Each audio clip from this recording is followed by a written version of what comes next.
teaching you how to play the basics of piano. Yeah, so this video is for someone that is an absolute beginner at piano. They have no idea anything about piano, about music, but they've always, been interested. Maybe you've been interested in learning how to play piano, or you just like music and you wish you could play music yourself, or maybe you're getting older and you're looking for a new hobby to pick up, or maybe even you just want to use it for the brain benefits, because learning how to play piano actually is proven to make you smarter, because it actually improves neurological connections in the brain and develops it and works it out in many different ways and prevents later on brain disorders like dementia and whatnot, and Alzheimer's and stuff like that. And it basically just tunes everything up, kind of like a piano's in tune. So let's tune your brain up. Okay. So I'm going to be showing the basics, and it's sort of an ongoing lesson series, which I'll start really, really basic. So even if you have known a little bit about piano before, but you just don't have any clue for later stuff, just use this as a review. A few lessons will probably be, most people know, but if you don't, that's fine. This is what this is for. It's for the absolute beginner. If you have never taken piano in your life and you just want to learn. And then eventually it's going to go on and on and on, and it'll show you things that you probably don't. Alright, so let's get right into it. So the first thing I'm going to cover is fingers. Your finger numbers. Ooh. So your fingers actually have numbers or names so that we can know which finger we need to play on the piano by writing it on the sheet music. Later on in later lessons I'll teach you guys how to read sheet music and stuff like that. So, but for now, let's just leave that. That's what we use it for, is to tell our finger, be able to communicate which finger we want on which. Instead of going like, oh, well, that finger on your right hand goes there. It would be too vague. So how it goes, it's pretty simple. Just look at your fingers like this or like that, whatever. And all you do is your thumbs are going to be called 1. Pointing fingers are 2, 3, 4, 5, just outward. So 1, 2, 3, 4, 5. 1, 2, 3, 4, 5. Pretty easy, right? Yeah, so that's it. Just 1, 2, 3, 4, 5. 5, 4, 3, 2, 1. So both thumbs are 1, 2, 3, 4, 5. One thing is, if you're playing scales, you want to be thinking from left to right kind of a motion with both hands. So the left side. Now you notice, look, the left side of my left hand is my 5th finger, and the left side of my right hand is my 1st finger. So don't let the numbers confuse you, okay? Think left to right when you're playing scale passages together. Okay, so that's finger numbers. The next thing we're going to do is look at the notes on the piano. Alright, so here we are at the piano. So we're first going to learn all the names of these keys. Now, I know what you're thinking. Andrew, there's a lot of keys here. Are you sure we're going to have time to learn all the names of them? Yes, we are actually. Because there's actually only 7 names for all these keys. So, what would the names be based off of? Well, it's actually the English alphabet. So, A, B, C, D, E, F, G. That's it. So, there are actually 88 keys in this whole piano. So somehow 7 letters can't really, 7, 88, there's something wrong here. Unless they just repeat, don't they? So this actually repeats from here to here. So on a standard piano, like a full-size standard piano, like a grand piano like this, or a full standard regular piano, there's 88 keys. Other keyboards have different amounts of keys, but this one just has 88, okay? Alright, so at the very bottom of an 88 key keyboard is an A.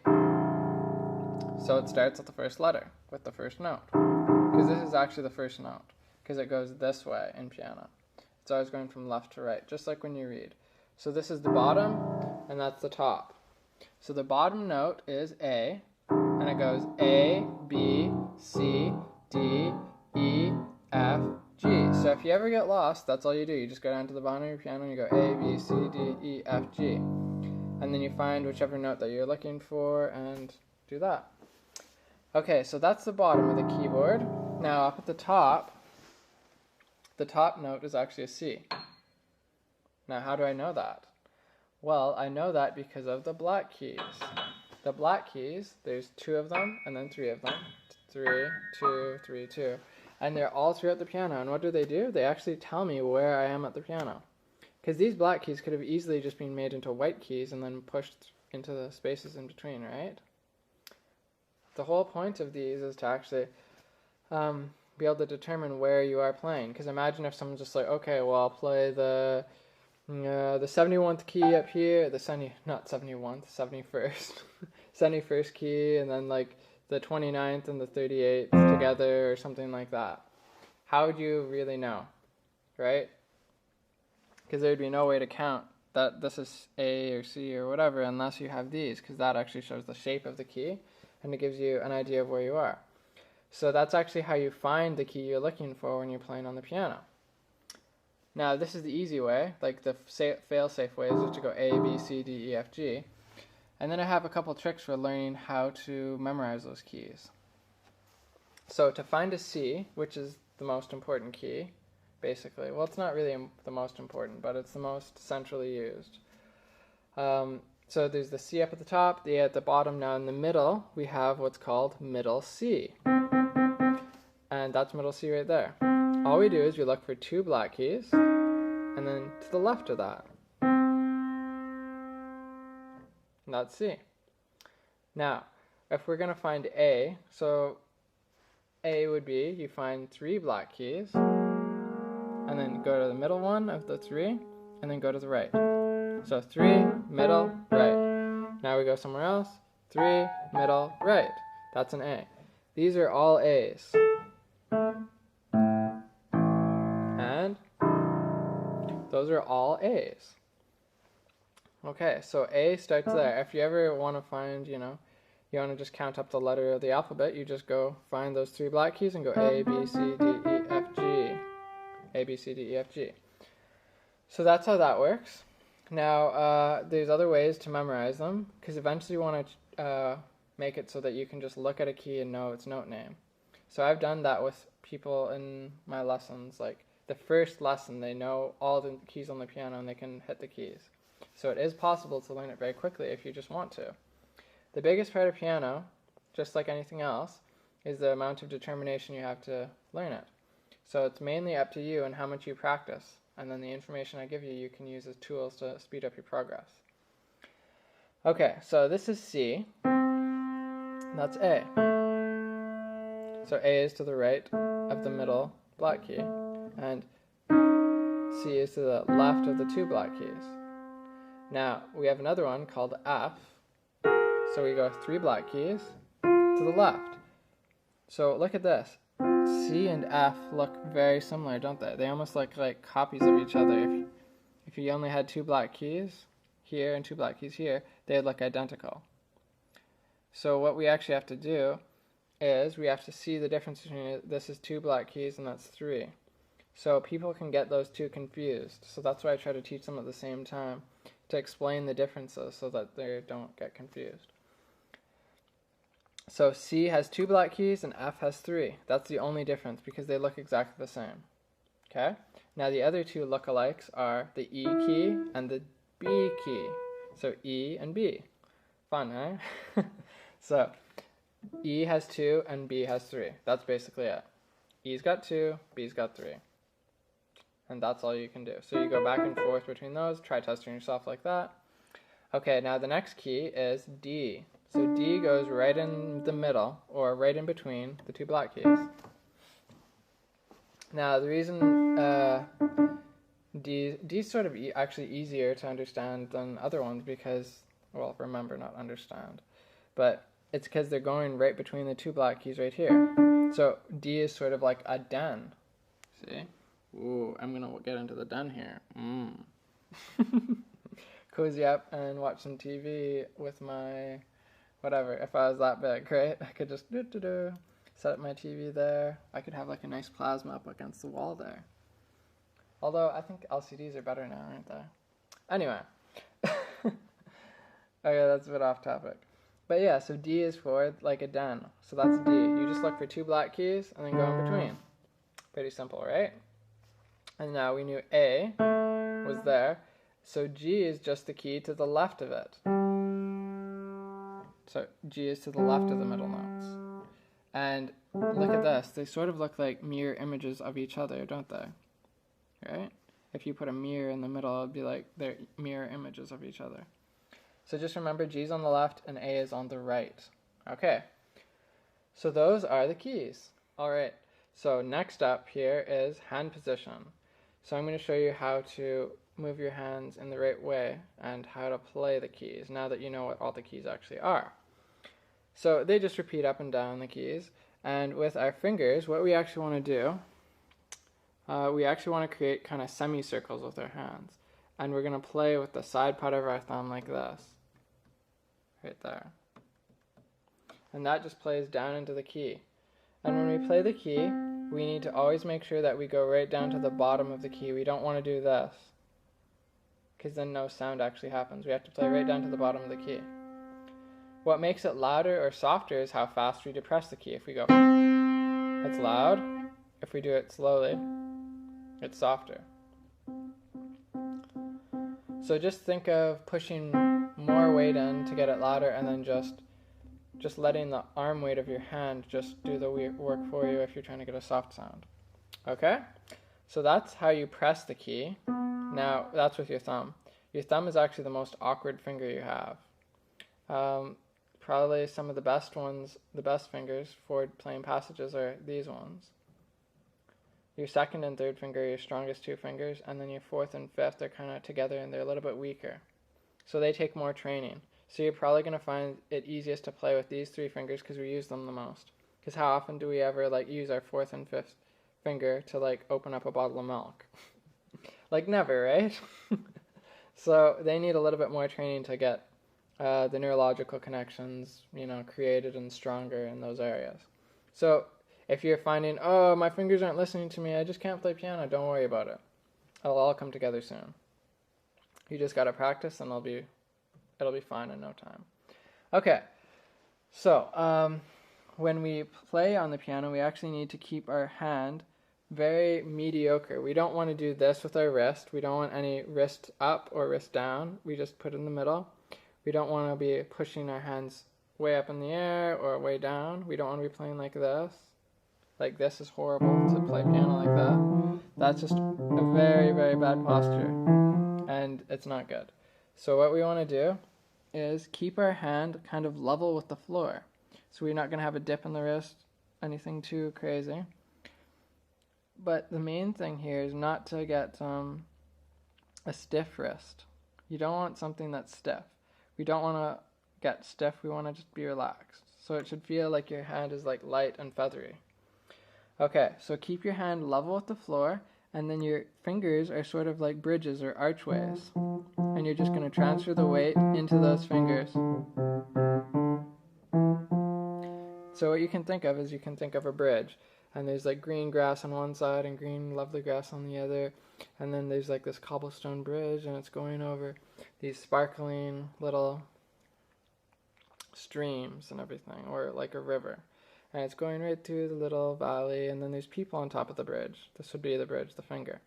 And they're looking down, and then whenever you do this, the bridge breaks, and everyone's like, ah, sploosh, sploosh, sploosh, and they fall into the river, and then alligators eat them up. So we don't want to feed the people to the alligators by doing this. Keep it rigid, nice and strong, only for the time that you're actually hitting the note, and then relax as soon as you're done. So an exercise to do that is to play loud, and then as quickly as you can play quiet. Okay, that'll train you to relax your fingers quicker. Okay. So you're going to push down into the key, sort of with the arm weight that's already in your arm. And I'll get into more detail with that in a later lesson. So keep the fingers curved, never do this, that's very bad. Keep them like that, okay? And we're not going to overcurve them like this, because that's bad as well. You just let your hand drop and see how my fingers have a natural curve. Then I just let them kind of go onto the piano, and they were good. So keep them very relaxed. Okay? Now I'm going to teach you how to do a C major scale. So C major scale is one of the most basic things you can do. So we're going to start off with a 5-note finger pattern C major scale. Why is it called 5? Because I have 5 fingers. So we're just going to play 5 notes. So we start on guess what note for C major scale? C. So you find 2 black notes, put our 5th finger on C. Okay. And then we're going to play 4 on D, and we're just going to go up.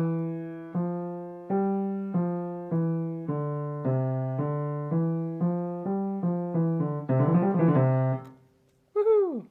Okay. Now, we actually want to be able to get to here, though. That's a full scale right there. We need to get to the next C. So we start on a C and then we end on a C. So to do that, we actually have to do something called a tuck. So we're going to do the first 5 notes. And then, as we do this, we're actually going to keep our hand like this and move it over. And our thumb's going to slide underneath. And as you do this, you have to keep your hand flat. So it shouldn't be kind of doing this, like a whole flopping motion, or your arm shouldn't be moving up and down. It's just going to be a very...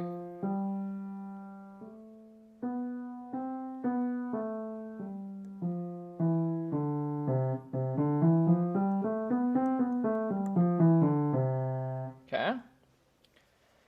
Alright. Now keep in mind that when I'm doing this, I'm also trying to film at the same time, so give me a break if my posture or something is wrong with the fingers.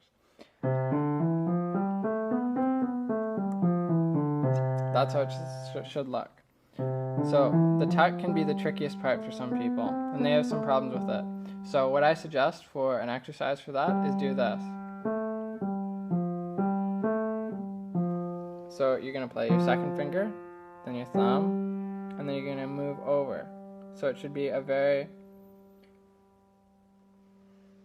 kind of like this kind of motion, not like this. It's sort of very horizontal, not vertical.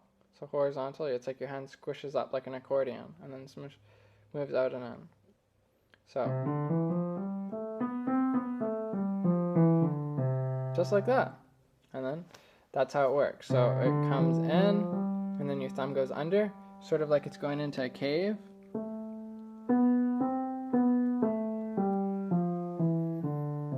And that's a C major scale. It goes from C to C. Okay, so when you're doing it, you should aim for a nice tone, so all the notes should sound even. You don't want this.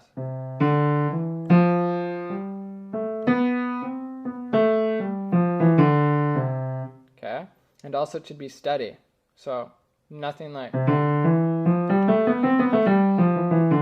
that's just horrible. So it should be steady. And all about the same volume. That'll create a nice singing tone. Like you want to listen to your playing while you play, because it's very important that you judge how your notes are sounding.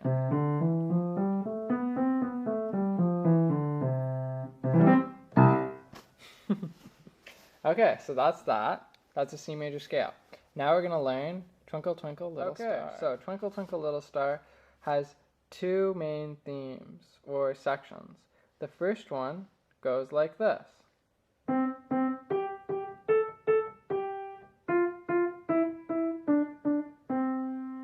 That's the first theme.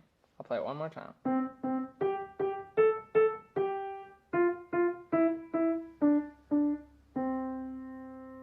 Okay.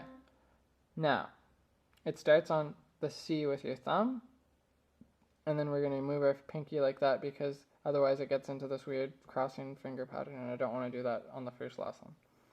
Okay, so that's that. Now the second theme goes like this.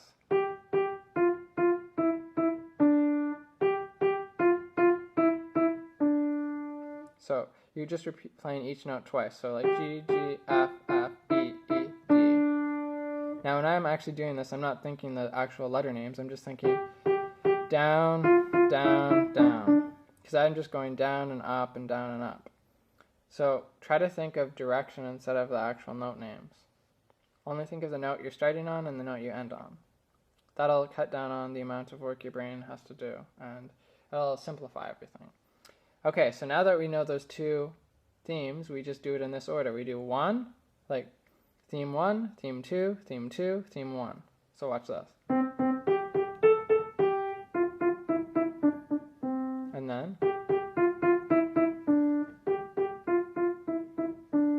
back to theme 1 again.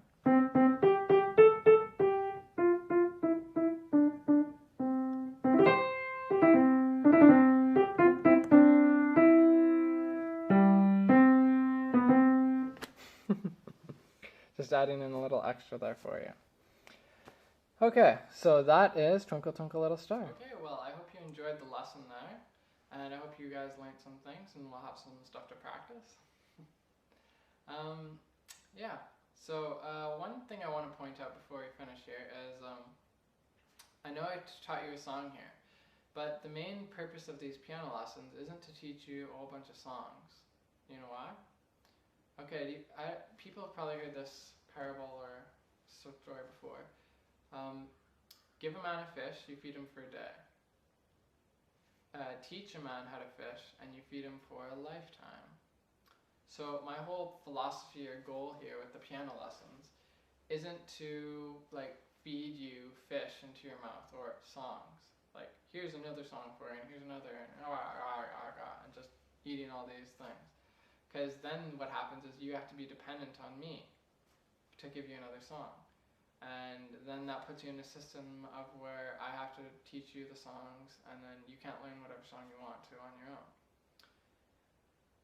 Which kind of sucks, because then what happens is you want to learn a song, and I'm teaching this song. So what happens? You want to learn a song, but I'm teaching this one. Because I don't know what songs you want to learn, because it could be anything. All people are different. So my whole goal is to teach you how to learn the song yourself. So this song, the Twinkle Twinkle Little Star song, is something that I know like everyone knows, it's familiar, and it's kind of like, yay, I can play a song now. So to start off, I don't see any harm in showing you a couple songs. But as the lessons go on, I won't be showing you any more songs pretty much. It'll just be giving you techniques on how to do different things in more advanced ways so that you can learn the songs that you want to. And because piano basically is just a song is a whole bunch of different techniques and kind of like tools put together, or functions, and then you just, if you know all the different functions, like if you know how to do polyrhythms and you know how to do a chord, then you can play that piece if that's all the piece is made up of. So what I do is I give you all the tools and the mechanisms, and I teach you how they all work and give you tips on how to do them. Then you practice them, and then you can go and you can learn any song that you want to. And then that way you can have fun with music and just enjoy it. And you guys can all learn the songs that you want to, and like the whole world hopefully can expand the music community, and more people can enjoy piano and just have fun with music, because music is an international language. You can go anywhere and just play music for people, and they'll be like, that's nice. So I'm trying to share that with you guys, because there's just something in my heart that just wants people out there like you who's watching, wants to give you guys a chance to enjoy music, even if you've never had the chance before in your life, because maybe you didn't have a teacher, you didn't have books, or stuff like that. So I'm going to keep going with the lessons. This is actually a retake on all old lessons that I did before over the past 2 years. So I'm going through the old lessons with the same plan, but trying to improve upon them with my new teaching skills and higher quality and better like lighting and everything. So hopefully I can match what I did in my previous videos. And I hope you guys enjoy all the videos coming out. So take care, happy practicing, and I look forward to seeing you in my next videos. Bye.